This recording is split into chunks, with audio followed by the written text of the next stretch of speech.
muy grave que la gente se esté fijando en el conflicto entre Rusia y Ucrania cuando a nivel planeta, a nivel de toda la biodiversidad que habita este planeta, pues enfrentamos problemas comunes mucho más graves que deberíamos de estar atendiendo. Pero bueno, es parte del tiempo que nos tocó vivir. Entonces, ¿cómo le hacemos para evaluar el grado de disturbio ambiental? Hay diferentes maneras. En la Inglaterra de hace algunos años, los mineros utilizaban unos equipos de aire comprimido para meterse a las zonas que estaban explorando en las minas, y también se hacían acompañar en jaulitas por estos bichos que están ahí, por canarios principalmente, y cuando el canario se moría porque los niveles de gases tóxicos en las minas era muy alto, pues eso era un indicativo para los mineros de que no podían ni por descuido quitarse el suplemento de aire comprimido que les permitía respirar en esas condiciones tan adversas, ¿no? Entonces, fíjense, nada más ese es un ejemplo de cómo se ha utilizado a los organismos como indicadores del grado de daño que puede tener el ambiente. En este sentido, se ha utilizado este tipo de aproximación que hacen los médicos, viendo a todo nuestro cuerpo, al cuerpo humano como un sistema, en donde pues a través de una evaluación, ya sea tomas de muestras de sangre, de orina, tomas de temperatura, de presión arterial y pues obviamente indicadores como los niveles de azúcar, de colesterol, de triglicéridos, entre otros, ayudan a hacer una evaluación de cómo está ese cuerpo humano. Y eso permite establecer un diagnóstico y finalmente pues un posible tratamiento, ¿no? Si nosotros hacemos una analogía entre el cuerpo humano y el ecosistema, en donde en lugar de los triglicéridos y el azúcar y la presión arterial, utilizamos a los personajes que viven en el ecosistema para que nos digan qué es lo que está pasando ahí, pues podríamos tener una información bastante relevante. Ahora, el problema es qué especies utilizamos. Bueno, eso depende del grado de sofisticación de los equipos con que contemos, así como de los recursos disponibles para hacer esta evaluación. O podemos hacer cosas desde a una escala muy grande, utilizando información que se recopila a nivel satelital, o un poco más abajo con fotografías aéreas, o ya un poco más abajo con drones. O bien ya a nivel de piso, pues utilizando cámaras trampa, grabadoras de audio, collares y radiotransmisores, colectando muestras o poniendo trampas para agarrar estos organismos, ¿no? Dependiendo del presupuesto, el tiempo y los recursos con los que contemos, pues se tiene que escoger a las especies que nos pueden ayudar. Y también utilizamos este tipo de pasos a seguir que establecen las guías de monitoreo o de evaluación de la condición del ambiente, en donde lo primero es establecer cuál es el problema que queremos atacar. Es contaminación, es deforestación, calidad del agua, etcétera. Ya que identificamos nuestro blanco, nuestro objetivo, qué está mal. O sea, que para hacer el diagnóstico es importante buscar en un indicador que nos hable de qué está mal, ¿no? Que el nivel de daño que pueda haber. Y después podemos seguir los protocolos de evaluación rápida, que son guías ya establecidas para diferentes situaciones y que nos dan una buena idea, aunque es muy general, aunque no es de detalle, sí nos dan una buena idea de lo que está ocurriendo. Con esos protocolos de evaluación hacemos un diagnóstico de la condición del ecosistema y después un balance y un análisis de si es con esto suficiente, pues ya podemos establecer un plan de manejo o un plan de indicadores, de uso de indicadores, o bien si es necesario otra fuente de evaluación, regresamos al punto donde tenemos que seleccionar algún indicador. Como ejemplo de esto, pues tenemos a las aves que han sido ampliamente utilizadas, después estarían los anfibios, y en los sistemas dulceacuícolas están los macroinvertebrados y los odonatos también, por supuesto.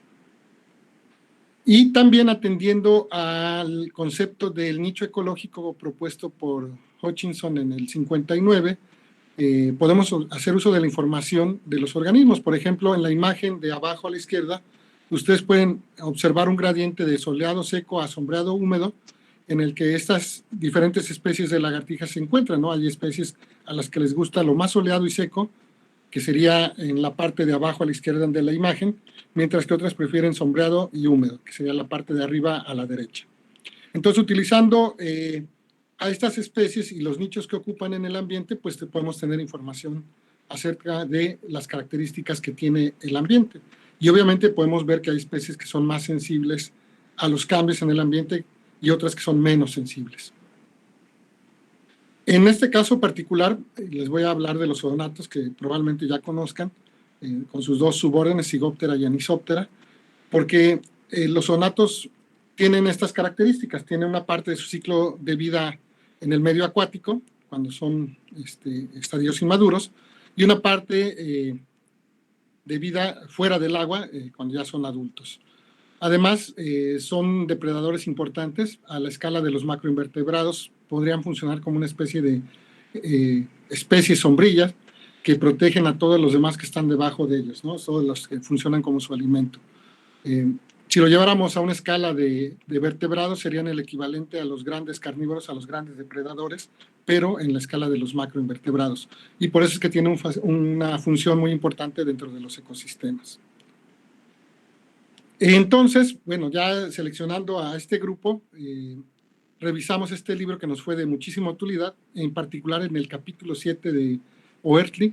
Él hace una revisión detallada del uso de los odonatos en las evaluaciones y en el monitoreo de hábitats acuáticos, en donde, después de revisar la literatura, establece algunos objetivos en los que se han utilizado los odonatos como indicadores, y también analiza los diferentes criterios, técnicas y métodos que se han utilizado para ver la relación entre los odonatos y la calidad de los hábitats acuáticos.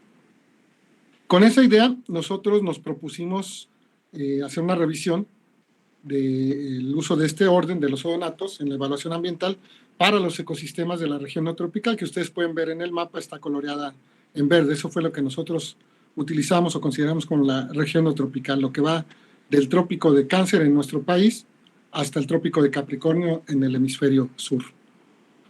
Y nos planteamos 3 preguntas. La primera es que si existía alguna relación o alguna tendencia sobre el tipo de evaluación, el año o las etapas en el periodo que nosotros analizamos y en qué países.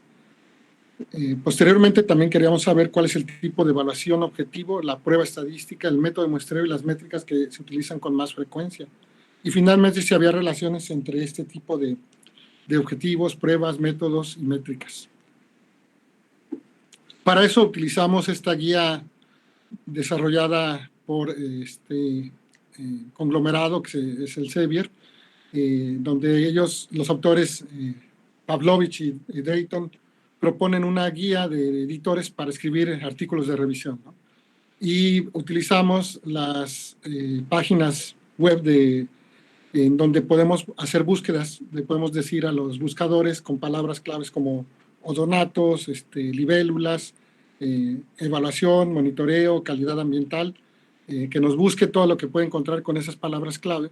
Y con base en eso, en estas diferentes páginas, encontramos 62 artículos que se revisaron para el periodo del año 2007 al 2018.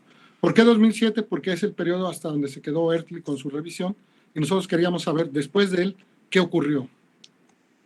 Aquí están los resultados. En el mapa ustedes pueden ver que Brasil y luego México son los países en donde más se han producido artículos en los que utilizan a los odonatos como evaluadores de la calidad del ambiente. Por año, en la gráfica de barras y línea que ven ahí, es el acumulado de la línea. Las barras son el número de publicaciones que hay dependiendo de los temas. En la barra oscura, la de color negro, es salud del ecosistema. La barra blanca es las prácticas de manejo. La gris es biodiversidad y la de cuadritos es cambio climático, ¿no? Entonces, como pueden ver, en 2015 fue un año donde más se produjo y la mayoría de los trabajos estuvo enfocado a la salud del ecosistema.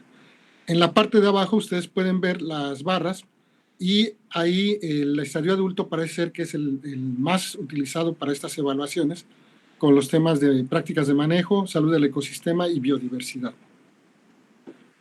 En cuanto a los tipos de evaluación, salud del ecosistema fue la más frecuente. De las pruebas estadísticas, los multivariados, los paramétricos y los no paramétricos estuvieron por arriba de lo que esperábamos por azar. Aquí, si a alguien le interesa, la modelación y simulación numérica es un tema poco explorado utilizando a los odonatos y los datos que hay disponibles para hacer evaluaciones de calidad ambiental. Si a alguien le gusta las matemáticas y andar haciendo modelos en R y todas estas cosas, es un área que podría tener un impacto considerable porque no hay muchos trabajos publicados al respecto. Y en cuanto a los métodos de muestreo, los transectos es el método que más se utiliza para establecer cómo se va a muestrear.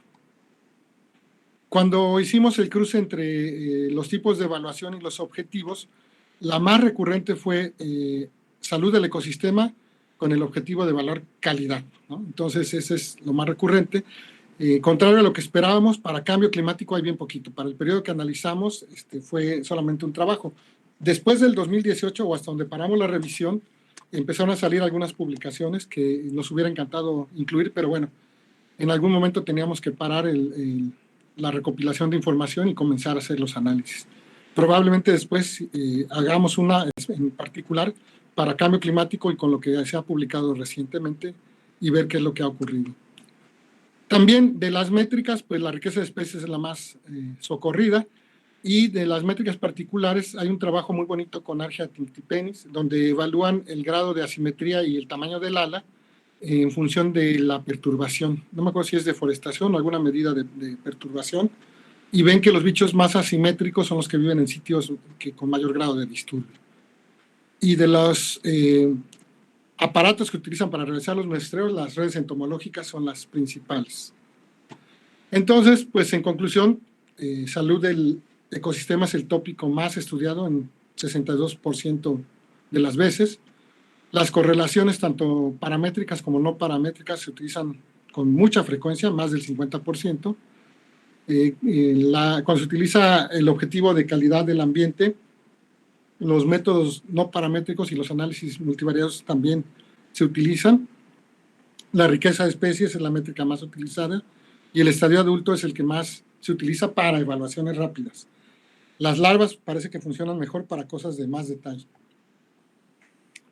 Y entonces, con eso en mente, pues nos dedicamos a ver, ahora sí en campo, la relación entre los zoonatos y el ambiente a nivel local, utilizando a los dos subórdenes, Zygoptera y Anisoptera, y relacionándolos con un índice de calidad del ambiente, ¿no? Calidad del hábitat. Por esta relación que se ha hablado y que se ha comentado entre las especies, sus interacciones, la disponibilidad de recursos y las condiciones del ambiente, que de alguna manera nos hablan de la condición del hábitat como una forma de evaluar el funcionamiento del ecosistema. De tal manera que nosotros esperaríamos que a mayor diversidad, riqueza o abundancia de las especies que nosotros estudiamos, la integridad del hábitat debería de ser también más elevada, más alta. Y también, revisando la literatura, nos encontramos con este trabajo de Cardinale y colaboradores que publicaron en el 2012 en la revista Nature, en donde revisaron más de 1000 publicaciones científicas para hacer este análisis y nos muestran esto que llaman el modelo del avión, ¿no? En donde el avión es como si fuera el ecosistema y los remaches o los tornillos que mantienen cohesionado todas las partes del avión serían el equivalente a las especies en los ecosistemas. Y lo que dicen es que hay 3 modelos de evaluar el funcionamiento del avión, del vuelo del avión, en función de cuántos remaches y tornillos permanecen en el dispositivo, ¿no? De tal manera que tenemos un modelo que le llaman de abundancia de remaches, en donde se van perdiendo remaches como si fueran especies y hasta que se rebasa el umbral, entonces ahora sí se empieza a notar que el funcionamiento del ecosistema disminuye. El otro modelo habla de pérdida proporcional. Conforme vamos perdiendo especies, vamos perdiendo funcionalidad en el ecosistema. Y finalmente uno que es el catastrófico, el escenario catastrófico, en donde con unas cuantas especies que se pierdan, pues rápidamente la funcionalidad decae. Y lo mismo sucede con el avión, ¿no? Mientras más remaches se van, pues obviamente menos piezas pueden permanecer juntos y de repente ya se nos cae una turbina o media ala y pues ya compromete seriamente el funcionamiento del avión, ¿no? Esa es la analogía que hacen Cardinale y sus colegas con respecto a los aviones, los ecosistemas, los remaches y las especies. Ahora, ¿qué encontraron? Ya en números. Si relacionamos la riqueza de especies productoras primarias, en este caso, contra 3 formas de medir el funcionamiento del ecosistema: la producción de biomasa, la toma de nutrientes y la tasa de degradación de la materia orgánica, vemos que en 272 casos totales, 216, o sea el 79%, presentaron este patrón de redundancia para la biomasa. 89% con menos casos para la toma de nutrientes y 61% para la tasa de degradación de la materia orgánica. En 13% de trabajos encontraron que la producción de biomasa disminuía proporcionalmente con la pérdida de especies. Para la toma de nutrientes en 9% de los trabajos analizados.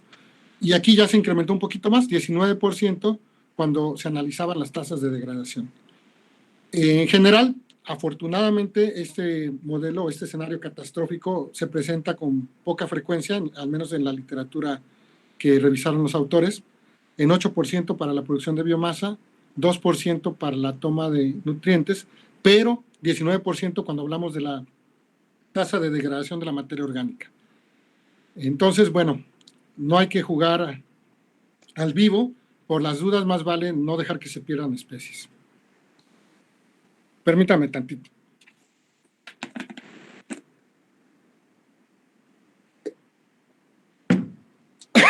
Perdón, se me secó la garganta. Bueno, entonces nosotros nos preguntamos qué relación existe entre la integridad del hábitat como medida de la funcionalidad del ecosistema con el ensamble de especies de libélulas. Y la hipótesis que ustedes pueden ver gráficamente ahí, como lo más común es el modelo de redundante, en donde se van perdiendo especies y casi no se notan cambios en la integridad del hábitat hasta que ya se rebasa un umbral y entonces ahora sí decae fuertemente la integridad del hábitat. Eso es lo que nosotros esperábamos encontrar, ¿no? Analizando diferentes condiciones. Para eso nos fuimos a trabajar a la selva lacandona entre dos reservas, dos áreas naturales protegidas. Najá, que es la que está en la parte de abajo. No sé si alcanzan a ver mi puntero, la manita. Lo que les señalo en la parte de abajo del mapa en verde es el área protegida de Najá y el río que lo conecta con el otro área protegida que es Puerto Bello Metzaboc.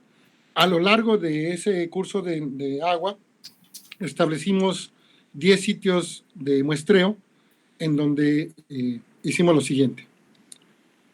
En cada sitio trazábamos una línea de 150 metros, en donde en 5 puntos diferentes a lo largo de esos 150 metros íbamos realizando la evaluación de integridad del hábitat, utilizando la propuesta de Nesimian y colaboradores en el 2008, que propusieron en el 2008, que tiene 12 parámetros diferentes para hacer una caracterización de la integridad del hábitat. Y consideran la vegetación ribereña, consideran si hay meandros, si los sedimentos son arenas o son cosas más finas, si hay rocas o cómo es el sustrato, en fin. Hay 12 parámetros que nos permiten evaluar la condición del ambiente. Y a lo largo también de ese transecto se fueron colectando las libélulas, las íbamos colectando y almacenando en contenedores de plástico, de tal manera que no las volviéramos a considerar durante nuestro periodo de muestreo. Las identificábamos, las anotábamos y las liberábamos. Y solamente en los casos en donde no pudimos identificar el campo, las llevamos al laboratorio. Y colectábamos nada más una pareja, un macho y una hembra, para poderlos identificar y después ya asignar el nombre científico correcto a todo ese grupo o conjunto de individuos de la misma población. Como resultados, haciendo los modelos lineales generalizados, encontramos que efectivamente la integridad se relaciona positivamente con la riqueza, la diversidad y la abundancia de zigópteros y de un conjunto de especies de los géneros Argia, Cora, Heteragrion y Eterina, que lo llamamos nosotros H. Pero sorpresivamente con los anisópteros, con la abundancia de los anisópteros, encontramos una relación negativa. Es decir, a estos bichos parece que son más abundantes cuando la integridad del hábitat es menor y son menos abundantes cuando la integridad del hábitat es mayor. Entonces, pues sí, en conclusión encontramos esta relación, pero no es igual. Para Zigoptera es una cosa, para Anisoptera es otra diferente, ¿no? Y en el caso particular de Anisoptera, 10 de las 11 especies que encontramos en estos sitios de muestreo pertenecen a la familia Libellulidae, que se sabe que es una familia ampliamente tolerante a diferentes condiciones del ambiente, ¿no? Ahora bien, a escala de paisaje, bueno, uno puede hacer análisis utilizando la percepción remota. imágenes satelitales principalmente, y eso nos da una buena idea de qué pasa con la cobertura vegetal, pero no sabemos qué pasa con los animales que viven debajo de esa cobertura vegetal. Si nosotros vemos los diferentes reportes como este del WRI, donde nos presentan las tasas de deforestación, pues uno simplemente viendo las imágenes satelitales puede calcular cuánto se va perdiendo de cobertura forestal y tener esa tasa de deforestación. Pero ¿cómo le hacemos para la defaunación? Ahí sí está más complicado, ¿no? ¿Cómo le hacemos para ver cuántas especies se están perdiendo por fragmentación? Ahí sí está complicado. Nada más les pongo una imagen, perdón, la imagen no es muy clara, nada más es para ilustrar que del 2000 al 2010 en las zonas de la selva lacandona, lo que ustedes ven en rojo son zonas en donde ya se nota actividad humana, ¿no? Y vean que en el 2010 estaba bastante decente, 10 años después es el cambio que se empieza a notar, aún dentro de la zona de reserva, sobre todo en la parte de región de Marqués de Comillas, que está pegada al límite inferior del país, en la frontera con Guatemala. Ahí ya se ve un daño, una perturbación por actividades humanas bastante considerable. ¿Qué ha pasado de ahí para acá? Pues estamos en eso. Estamos tratando de analizar imágenes satelitales más recientes para tener un acumulado de al menos 20 años para ver cómo ha sido la deforestación y asociado con esa deforestación ver qué le ha pasado a la fauna que vive ahí. También, porque hay una discusión muy interesante entre dos escuelas de ecología del paisaje. Por un lado está Leonor Farig y su grupo, que dicen que lo importante nada más es conocer cuánta área disponible hay de cobertura del tipo de hábitat que utiliza el grupo de especies con el que trabajamos, ¿no? Por ejemplo, cuánta área de selva hay todavía. Mientras que el grupo de Mika Hansky dice, no, también es importante los patrones en cómo están distribuidos, especialmente esos fragmentos de selva que quedan. Por ejemplo, medidos a través de los índices de agregación, de conectividad, de contagio y de proximidad, que no dependen de cuánta superficie ocupa la selva, pero que sí nos habla de espacialmente cómo están, si cerca, lejos, si es fácil que se muevan las especies ahí o no, o prácticamente ya quedan aislados en estas pequeñas islas de vegetación que quedan. Entonces nos pareció interesante ver si los zoonatos, a cuál de estas dos ideas están respondiendo mejor, es decir, si solamente es la pura cantidad de hábitat o si también tiene que ver con estas métricas de lo que llaman la fragmentación por sí misma, ¿no? Entonces, la pregunta que aquí nos hicimos fue, ¿quién predice mejor la diversidad zigóptera? ¿La cantidad del hábitat o las métricas de fragmentación per se? Otra vez, utilizando la información que ya teníamos, hicimos unas áreas de amortiguamiento alrededor del punto central de donde realizamos las colectas de 500 metros, y dentro de esas áreas, con las imágenes satelitales, categorizamos cuerpos de agua, caminos y suelo desnudo, pastizales, asentamientos humanos, selva y vegetación secundaria. Como pueden ver, el área de pastizal, la cobertura de pastizal cultivado está presente en los 10 sitios. Hay otras métricas que están solamente en unos y no en otros. Entonces, bueno, eso ya nos complicaba de entrada el análisis. Y ahorita les voy a explicar por qué. Con las métricas que obtuvimos del paisaje, primero las correlacionamos porque nos interesaba quedarnos con las que no fueran redundantes. Eso quiere decir que si estaban altamente correlacionadas, pues con que utilizáramos una u otra nos daba la misma información. Y descartando las que no fueron redundantes, nos quedamos finalmente con esas que ustedes pueden ver ahí. El índice de conectividad, contagio, proximidad, y que resultaron independientes de otras métricas, ¿no? Y fueron las que utilizamos nosotros. Desafortunadamente no encontramos relaciones positivas con la diversidad zigóptera a nivel de la abundancia, la riqueza y la diversidad. Como pueden ver en la tabla, ninguna relación fue significativa y entonces pues ya no las utilizamos. Y regresamos a la idea de simplemente ver la cobertura. Sabemos que en la selva lacandona lo que se ocupa de pastizal probablemente, y hace poquito, desafortunadamente, fue selva, ¿no? Entonces, como un proxy de la cobertura de selva, y porque además estaba presente en las 10 unidades de paisaje que analizamos, agarramos al pastizal cultivado. Pero entonces ahora la predicción cambia. Mientras más área de pastizal cultivado, menor diversidad. Y aquí ustedes pueden ver en la imagen una idea de lo que estamos hablando, ¿no? En amarillo está el pastizal cultivado para najaques dentro del área protegida, entonces no se permite mucho de estas actividades, solamente les permiten hacerlo a los lacandones de la manera tradicional como lo han venido practicando, mientras que en el tumbo, donde viven los celtales, como no es área protegida, y ellos principalmente son ganaderos y agrícolas, pues ahí el área es mucho mayor, ¿no? Entonces, vean, cuando analizamos la cobertura de pastizal, el área de cobertura de pastizal contra la riqueza de cigópteros, ahí lo que les estoy tratando de señalar en el punto 1 es cómo estaba. Hay poquita cobertura de pastizal y la riqueza de cigópteros es alta. En el extremo opuesto, vemos que donde hay mucho pastizal, pues la riqueza disminuye, ¿no? Y la relación fue significativa. Hicimos esto mismo, pero ahora para el conglomerado de Argia, Cora, Heteragrio y Nieterina, y la misma relación, ¿no? Alta cuando hay poca cobertura de pastizal, baja cuando hay mucho pastizal. Entonces, parece ser que Leonor Farik tiene razón, es la cantidad de hábitat disponible lo que de alguna manera influye en la diversidad de los odonatos. ¿Qué sigue? Bueno, posibles trabajos a futuro que se nos ocurren. En estos 10 sitios encontramos algunas especies que están presentes en los 10 y como este paisaje se está fragmentando, en algunas etapas nos ha tocado ver partes del río que quedan secas en la temporada que no llueve y pues nos interesaría analizar a nivel de metacomunidades algunos modelos de especiación para estas especies que están en todos los sitios y que probablemente puedan estarse quedando aisladas por periodos de tiempo durante la sequía. Ver si eso ocurre o no ocurre, es una de las cosas que nos interesa analizar.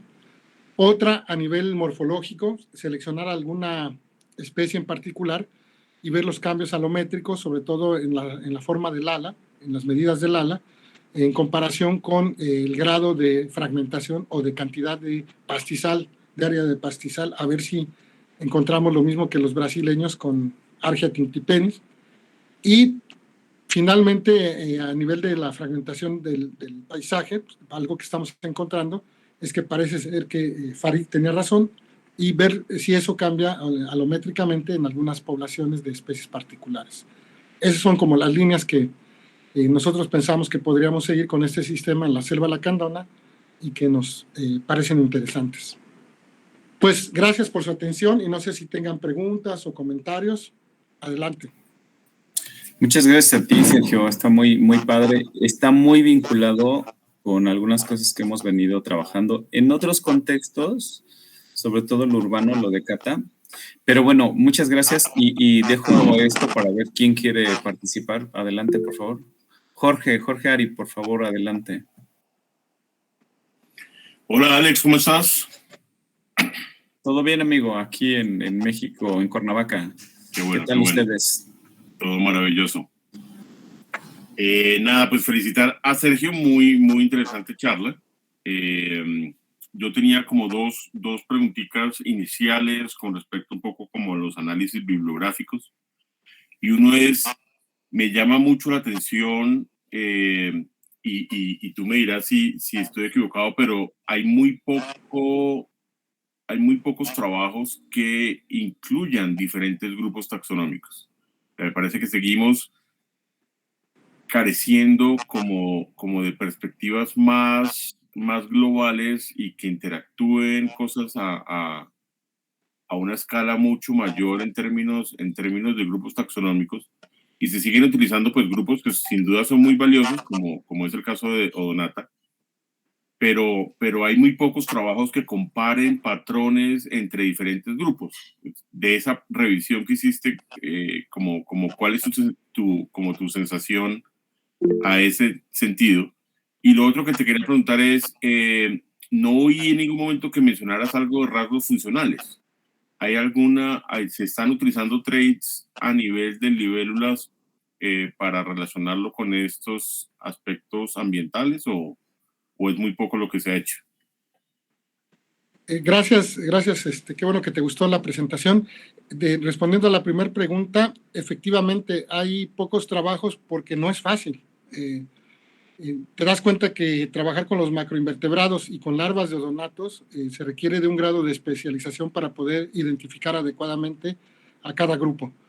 Y en mi experiencia de lo poco que he trabajado con algunas personas que hacen esto, lo que comentan es que es complicado. O sea, no es porque no haya interés, sino más bien porque no es fácil. Esa es mi percepción. Hay trabajos, pero que permanecen como en esta parte de la literatura gris que le llaman, es decir, en informes técnicos, en tesis, en publicaciones de este estilo. Nosotros solamente agarramos publicaciones arbitradas, reconocidas con factor de impacto, para tener un estándar, ¿no? Por eso son menos. Si hubiéramos incluido las otras, tuviéramos tenido un espectro mucho mayor, pero queríamos asegurar la calidad de la información. Por esa razón tenían que haber sido evaluadas o revisadas por pares para que pudiéramos considerarlas en nuestro análisis. Pero sí hay algunos trabajos y por eso es que los números se sesgan muchísimo hacia Brasil. Brasil en los últimos años ha desarrollado un grupo de trabajo muy fuerte en diferentes universidades. Es un conglomerado y seguramente a lo mejor Alex conoce a varios de ellos, que están haciendo estudios bien interesantes en toda la parte de la Amazonía y en otras regiones con los odonatos. Y ellos han agarrado a los adultos precisamente porque la identificación de las especies a nivel de larvas es complicada. No hay muchos especialistas que te puedan ayudar con esa parte. Y en cambio con los adultos, inclusive a empujones y estirones, uno puede capacitar estudiantes para identificar a las especies en adultos. Esa es mi percepción. No es que no les interese, sino que es muy complicado realizar este tipo de estudios. Respecto a la segunda pregunta, ese es algo que queremos abordar, ver relaciones de rasgos funcionales en los odonatos, escoger algunos grupos en particular que sean más sensibles a estos cambios en la deforestación, ¿no?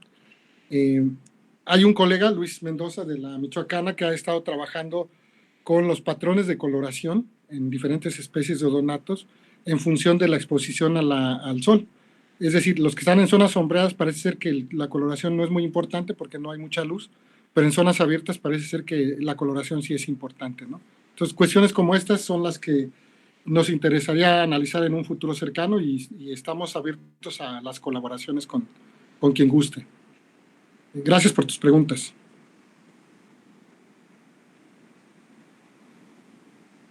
Genial. Bueno, pues Mariano, por favor, adelante. Gusto saludarte, Mariano. Igualmente, el gusto es mío. Sergio, muy interesante tu trabajo, realmente hay un abanico impresionante de cosas por responder en ese tópico. Mi pregunta va un poco más sobre el enfoque de análisis, donde hasta donde entendí, el enfoque que ustedes implementaron es evaluación de un modelo lineal generalizado, pero no sé si de pronto han pensado que la relación no necesariamente debe ser o podría ser lineal, si han probado otro tipo de modelos para mirar la respuesta entre las métricas del paisaje y la diversidad.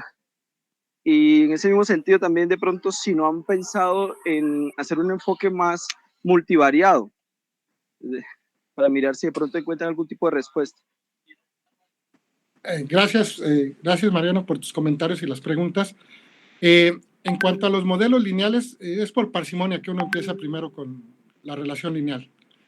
Y probablemente para las métricas del paisaje sospechamos que pueden ser relaciones no lineales e inclusive para analizar las diferentes métricas que ya vimos que son independientes unas de otras, al menos estas 4 que les presenté, probablemente habría que hacer un análisis multivariado. Y en función de eso, tal vez con componentes principales, ver qué relaciones hay. ¿A qué va esto? A nosotros nos interesa ver, por un lado, a escala local, si los odonatos son buenos predictores de la calidad del ambiente, de tal manera que uno pudiera establecer programas de monitoreo con gente local, que ellos, por ejemplo, simplemente sin importar qué especies son, simplemente cuenten cuántos anisópteros hay y que sepan que esos son anisópteros y que vean que conforme va aumentando la abundancia de los anisópteros, pues digan cuidado, porque eso quiere decir que va disminuyendo la integridad del hábitat a nivel local. A nivel de paisaje, ahí sí nos interesa ver cómo el paisaje puede ser un buen predictor de los ensambles de las especies de odonatos. Y entonces sí trataríamos de buscar esta alternativa que tú sugieres adecuadamente del uso de métodos multivariados para ver en estos análisis de tipo componentes principales, qué tanto nos ayudan a predecir la riqueza o la diversidad de especies, ¿no? Y probablemente los modelos en este caso no sean lineales, sino seguramente podrán ser no lineales, ¿no? Pero sí, es algo que estamos trabajando ahí, es un borrador que estamos todavía en proceso, bastante avanzado, por recomendación de una persona a la que le dimos a leer este manuscrito, nos dijo que probemos primero con los lineales y después ya discutamos con las otras cuestiones, ¿no? O sea, presentar, al menos con estos datos, así como los analizamos, parece ser que la disponibilidad del hábitat, como decía Leonor Farid, es lo que nos ayuda a predecir la riqueza o diversidad de cigópteros. Eso es lo que ahorita, hasta el momento, llevamos, ¿no? Pero sí, consideraríamos los multivariados para un futuro cercano y los modelos no lineales. Gracias por tu pregunta. Gracias a ti, Sergio. Gracias. Cata, por ahí creo que habías levantado la mano. Sí. Bueno, igual, Sergio, muchas gracias por compartir tus resultados con nosotros. Muy interesantes, pues muy interesante lo que nos cuentas. Y bueno, lo mío nada más es como un comentario, ¿no? Pues mi proyecto de doctorado está como muy acorde con esto que nos presentaste. Pero pues ustedes están evaluando diferentes escalas, ¿no? Como que lo están viendo a nivel paisaje y a nivel local y considerando otras variables que nosotros no hemos considerado. Pero nada más quería compartirte que tenemos resultados muy similares en cuanto al uso del índice de integridad de hábitat con un gradiente de urbanización que definimos en Morelos. Y estamos encontrando igualmente que los cigópteros son como más sensibles a los cambios ambientales que los anisópteros. Nosotros no encontramos la relación contraria que tú encuentras en anisópteros, pero encontramos que básicamente les da la misma, ¿no? Y en general, o sea, cigópteros tienden a ser un poco más delicados, vulnerables pues a estos cambios ambientales. Pero en general, no sé, como que lo que yo me estoy convenciendo con los resultados que tengo a nivel, bueno, nosotros estamos viendo también cambios morfológicos en este gradiente de urbanización, cambios en la condición fisiológica de los individuos y estamos viendo también si encontramos algo en la diversidad funcional que mencionaba al principio Jorge Ari. Y pues básicamente encontramos que estos bichos son muy resilientes, ¿no? Entonces yo creo que hay que, bueno, según estos datos que encontramos nosotros y también un poco con algunos de los datos que nos mostraste en el seminario, yo me atrevería a decir que hay que ser un poco más cuidadoso con hablar de odonatos como bioindicadores, porque lo que hay que empezar es a identificar cuáles son las especies que realmente están indicando esta calidad del hábitat. Porque en general casi que todos mis resultados sí arrojan que en general el orden es muy resiliente a los cambios ambientales. Entonces, igual y podemos compartir resultados, hacer alguna colaboración, porque sí van muchas cosas como de la mano. Y pues está interesante también como dar este paso de un momento. Creo que todos los odonatos no están funcionando como bioindicadores, ¿sí? Como que no hay una respuesta general, sino que ahora sí que depende de la especie, ¿no? Y sí, ya, así es, muchas Cata. gracias. Perdón, sí, termina. No, ya, que muchas gracias por la No, presentación. gracias a ti por tu comentario y yo encantado de colaborar. Si te sirve, que en otro trabajo de un tesista de maestría que ya terminó, Pablo Merino, con él hicimos un análisis parecido a lo que tú estás haciendo en la ciudad de San Cristóbal de las Casas, a través de una imagen satelital que ahí creo que era Landsat. Lo que hicimos fue un análisis de gradiente de urbanización utilizando la imagen satelital y Pablo tenía seleccionados, eran 19 sitios de observación, pero en aves. Y Okay. pero salió muy bonito el análisis que se hizo con sistemas de información geográfica con las imágenes satelitales para el índice de urbanización. Es decir, había una categoría que era construcciones, en donde se ve claramente cuando aumenta en estas áreas buffer donde trabajó Pablo de los puntos de observación con aves, cuando aumenta la cantidad de o la superficie más bien de construcciones, disminuye la diversidad de aves de una manera estrepitosa, ¿no? Entonces parece ser que sí. Y también ahí tuvimos que separar justamente esto que mencionas. En el caso de las aves, hay unas que Pablo les está llamando las basurientas o las urbanas, por decirlo de una manera, como zanates, palomas y cosas de ese estilo que les da lo mismo Chana que Juana, están en lugares, lo mismo como parques urbanos que en el mero centro donde no hay un solo árbol, ¿no? Están las otras que llamaba las evasoras de las zonas urbanas, que más bien como San Cristóbal está cerca de partes que tienen todavía bosque, pues llegan ahí o tienen que atravesar ahí, pero pues no es como el sitio de su preferencia, más bien están como de paso. Y están las que les llama tolerantes él, que lo mismo, pues, o sea, no les afecta tanto. Entonces, la respuesta es diferente en cada grupo, ¿no? Te das cuenta que a mayor urbanización, donde hay más, sobre todo, Pablo ahorita estaba tratando de ver, además del índice de urbanización, por ejemplo, él se quería poner a contar a la gente que pasaba en la calle, ¿no? Cuántas personas pasaban en periodos de 15, 20 minutos. Porque Ajá, eso lo hice yo. él sospecha que mientras más actividad humana hay, la diversidad puede cambiar, ¿no? Y tiene sentido. O sea, además de las construcciones, de la superficie que hay de construcciones, también la actividad humana puede ser algo que nos ayude a entender qué está pasando ahí. En el caso de las aves, y algo parecido puede estar ocurriendo a los odonatos, aunque ahí lo que yo sospecho es que también los cuerpos de agua que pudiera haber en la ciudad es algo que puede hacer que sea más atractivo para los odonatos o menos atractivo, ¿no? Porque sí los hemos visto muy asociados a cuerpos de agua.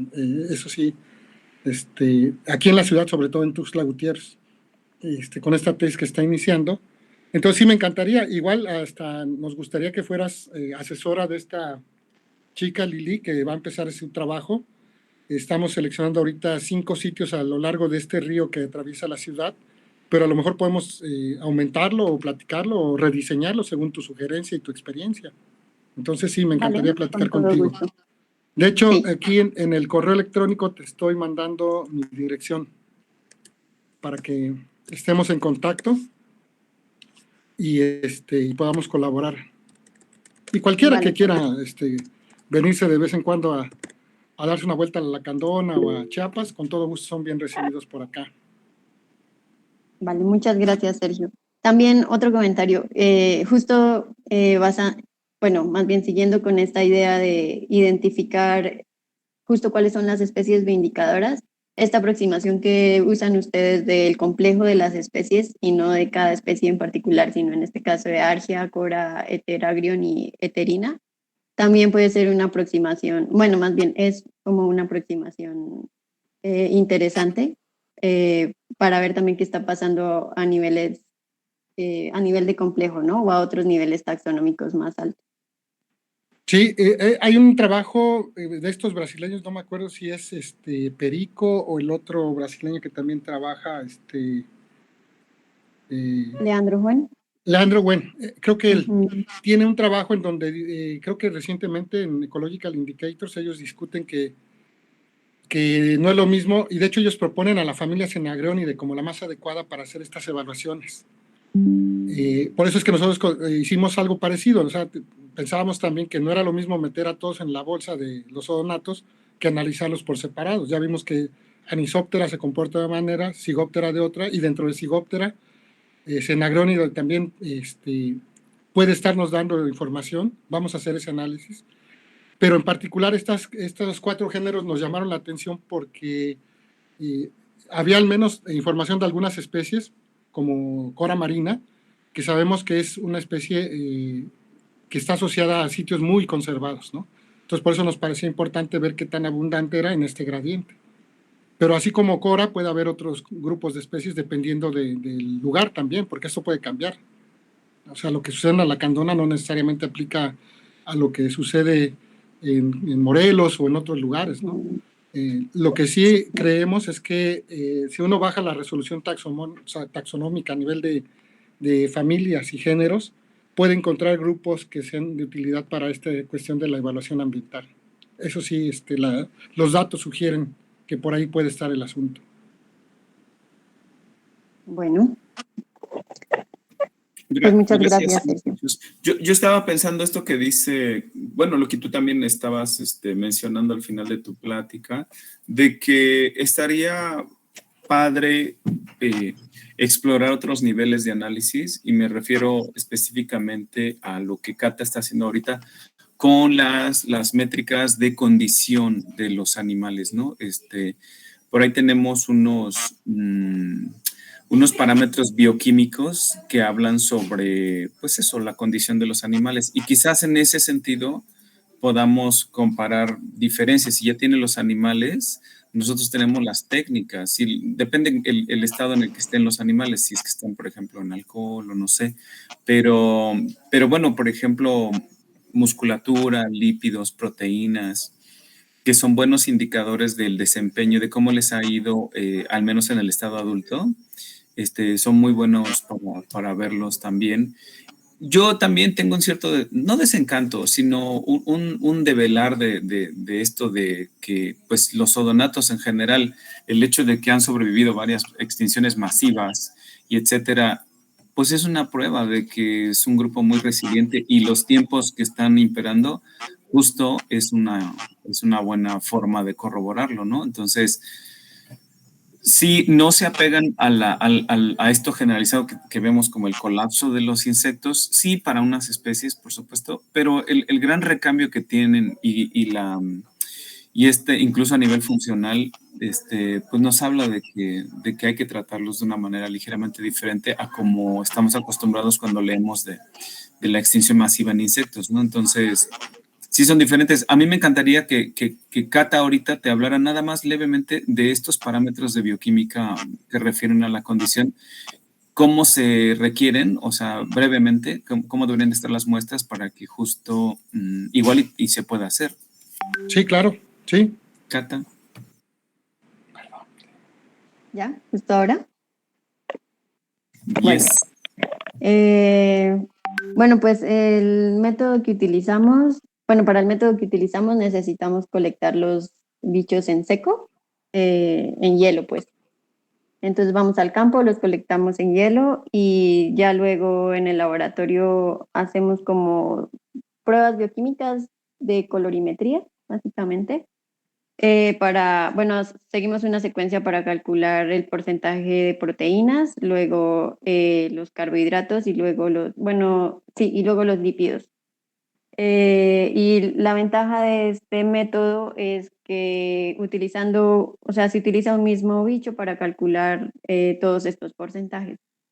Entonces, como que no hay un ruido de variación intraespecífica, pues, porque algunos métodos lo que hacen es utilizar un bicho para calcular proteínas, otro bicho del mismo lugar para los lípidos y otro bicho para los carbohidratos. Pero la ventaja de este método es que se calcula todo en el mismo individuo. Y básicamente, pues lo que hay que tener es, primero colectar los bichos en hielo y mantenerlos congelados todo el tiempo hasta antes de hacer las pruebas. Y después para las pruebas pues se necesita un buen espectrofotómetro y pues los reactivos, que sí es una lista larga que si quieres más bien luego te la doy con más detalle. Pero así en términos generales es eso.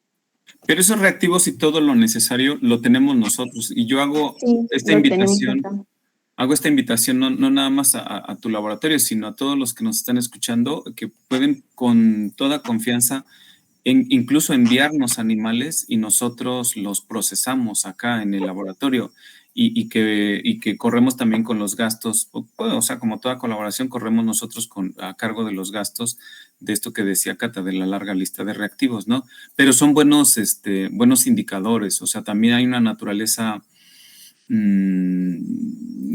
como digo, yo se los pongo como indicadores, pero en realidad también refieren a cómo seleccionan su alimento y cómo optan por distribuir, por ejemplo, los recursos a diferentes nutrientes o a diferentes macronutrientes que se ve con esto de la condición. O sea, por ejemplo, proteínas y carbohidratos suponen, por ejemplo, dilemas en la elección de nutrientes muy importantes ahora que conocemos más sobre la ecología de la nutrición. Entonces, es bien interesante también por la parte de cómo eligen sus alimentos no nada más, digo, por la parte como un indicador del ambiente, ¿no? Sino también de esto, de las decisiones de los organismos con base a lo que van encontrando de comida, porque no comen de todo necesariamente, eso es lo que hemos visto. Si tienen la opción, van a comer de varias cosas.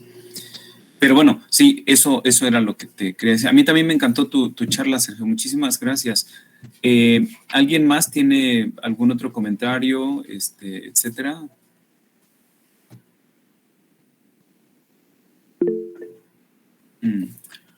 Jorge, Ari, por favor.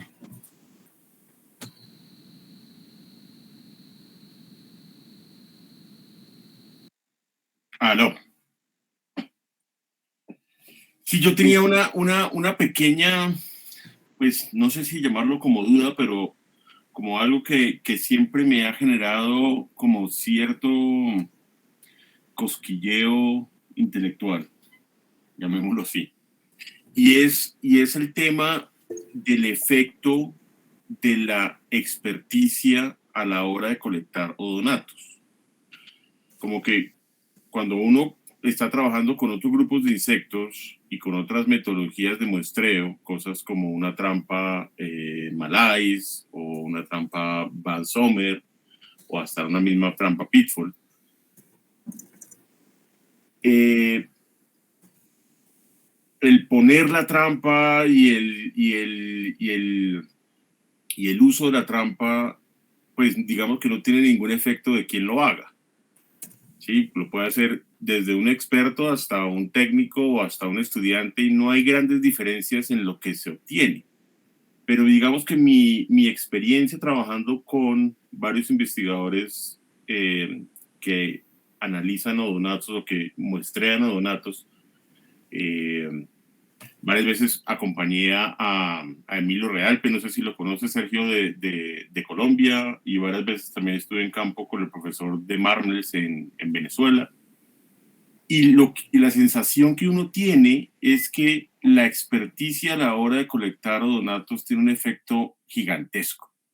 Especialmente, puede que no mucho en Anisoptera, pero sí mucho en Zygoptera. O sea, cuando alguien que sabe muestrear está muestreando, colecta mucho más que alguien que no sabe. Entonces, la pregunta un poco va hacia qué tanto crees que puede estar afectando esta experticia a la hora de colectar los resultados que se están obteniendo y especialmente comparaciones entre diferentes sitios, entre diferentes estudios. ¿Cómo controlar eso? ¿Cómo jugar con ese potencial efecto y ese ruido que hay a la hora de muestrear? Muy buena pregunta, Jorge. Eso es una pesadilla que no nos dejó dormir durante un buen rato de tiempo, porque efectivamente la pericia de los colectores, desafortunadamente no conozco a los investigadores que tú mencionas, la pericia de los colectores sí influye mucho. ¿Cómo controlarlo? Es difícil porque no todas las publicaciones dicen cómo se realizó el muestreo, nada más dicen se realizó en tales periodos. No sabemos si fue la misma persona, diferentes personas. Hay varios detalles ahí, ¿no? Por ejemplo, donde publican 6 o 7 colaboradores, pues no sabes si los 6 o 7 colaboradores todos se fueron a muestrear a campo o solamente unos. Te tendrías que poner a ver detalles de la contribución de cada uno, ¿no? En las publicaciones. Probablemente haya manera de saberlo, pero aún sabiendo eso es bien complicado, ¿no? Hay algún colega que alguna vez comentó aquí en la universidad que debería de ver como especies de índices o de rankings de qué tan bueno eres para colectar, ¿no? Y que te pudieras catalogar y bueno, pues ya eres del nivel 15 a bueno, pues como en los videojuegos, ¿no? O eres nivel 2, pues no, estás muy mal, todavía tienes que practicar. De tal manera que los resultados los pudieras ponderar por la pericia o habilidad, pero es muy complicado, ¿no? En los artículos no viene toda esa información como para poder saber qué está pasando. En el caso de lo que hemos trabajado nosotros, somos un grupo al menos de 6 personas que realizamos todos juntos la colecta en el mismo sitio. Entonces ese error va acompañado en todos los sitios. El ruido que pudiera haber de que uno es más bueno, otro es más malo, pues va acompañado en cada uno de los sitios porque fuimos sitio por sitio, ¿no? Entonces, Eso fue, en lugar de repartirnos en los 10 sitios, fuimos de a uno por uno muestreando para que el ruido fuera igual para todos los sitios donde trabajamos. Al menos así es como tratamos de controlarlo nosotros, ¿no? Y para serte sincero, en una de las publicaciones que ya nos aceptaron, no pusimos tantos detalles de quiénes colectaron y todo eso, ¿no? Pero bueno, es un buen comentario que a lo mejor vale la pena para siguientes publicaciones aclarar esta cuestión de cómo se realiza, de los detalles de la colecta. Es buen punto. Gracias por tu comentario. Y Cata, si nos mandas las instrucciones de cómo tenemos que enviar las muestras, acá podemos almacenarlas a -20 y tenerlas listas para que cuando se tengan que enviar, las podemos enviar. O te mando a Cata en paquetería. Ah, bueno, sí. Mejor voy yo. Que dé un seminario y ya la aprovechas para dar un mini curso. Perfectísimo, sí, que nos acompaña con Lili a su tesis y colectamos y se lleva las muestras, perfecto, sí, claro. Tengo ahí y ya nos enseña cómo. Igual. Sí. Oye, tienes una pregunta aquí en el chat, Sergio. Dice Viviana Franco. Quería preguntarle si hay estudios sobre biodiversidad relacionado con algún tipo de cultivo o si hay registros sobre los efectos según los insecticidas. Gracias por tu comentario, Viviana, y la pregunta. Hay varios estudios, ¿sí? Con los tipos de cultivos, sobre todo, ¿sabes con cuáles? Con palmas con estas plantaciones que se echan ahora de palmas de aceite. Acá en Chiapas hay un grupo de la Universidad Autónoma de Chiapas, la UNACH, que ha trabajado y sé que tiene algunas publicaciones. Voy a buscarlas y te las comparto si gustas. Nada más mándame un correo para acordarme.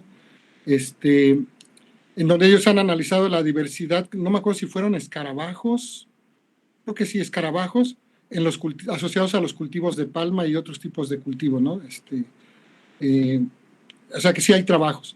Y de los efectos de los insecticidas, no lo sé, ahí sí no estoy seguro. Probablemente haya. Sé que hay algunos trabajos que han hecho con esta mosca mexicana de la fruta, la Anastrefa ludens, en el Soconusco también. El grupo de Pablo Liedo y sus colaboradores de COSUR Tapachula, ellos han trabajado mucho con esta parte de las moscas y probablemente tengan algunas publicaciones de los efectos de los insecticidas, pero solamente o enfocado a las moscas de la fruta, ¿no? Sobre todo en plantaciones de mango y de naranja. Eso es lo que conozco que hay. Pues muy bien. Muy bien, sí. Viviana, muchas gracias, Viviana. También tienes felicitaciones por aquí también.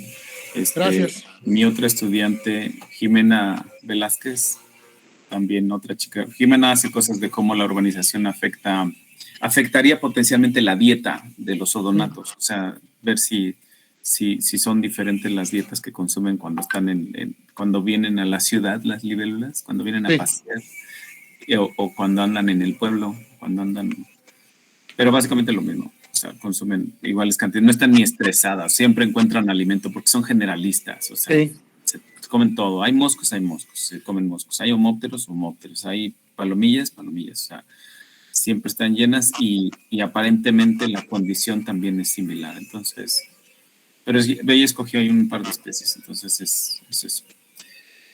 Pues si no hay más preguntas, aquí lo dejamos, Sergio. Muchísimas gracias. Gracias a todos por, como dice Jorge, sí es un espacio bien interesante para todos los ecólogos de insectos. Y tenemos, también Sergio, te añadimos a la lista de correos porque hay más ponencias cada 15 días relacionadas con la ecología de insectos, entonces quizás algunas te puedan llamar la atención. Estaría genial que nos acompañaras tú o tus estudiantes, quienes sean. Sí, gracias, claro que sí, nos encantaría. Por ahí, Cata, también te va a hacer llegar una constancia de esta participación para fines de CV y comprobantes, etcétera. Sí, gracias. Y no me queda también más que despedirnos de todo mundo. Es un encanto pensar, fantasear que están en otro país, viendo otros contextos, pero que estamos alineados pensando en una serie de mismos problemas, que en este caso pues, es la ecología de insectos. Les mando un saludo a su familia, a todos ahí, que estén muy bien y les haremos llegar la invitación para el próximo seminario en 15 días. Muchísimas gracias a todos. Gracias, Sergio, que estés muy bien. Saludos, un abrazo. Gracias. Gracias. Gracias. Oh, qué lindo. Desde Guatemala.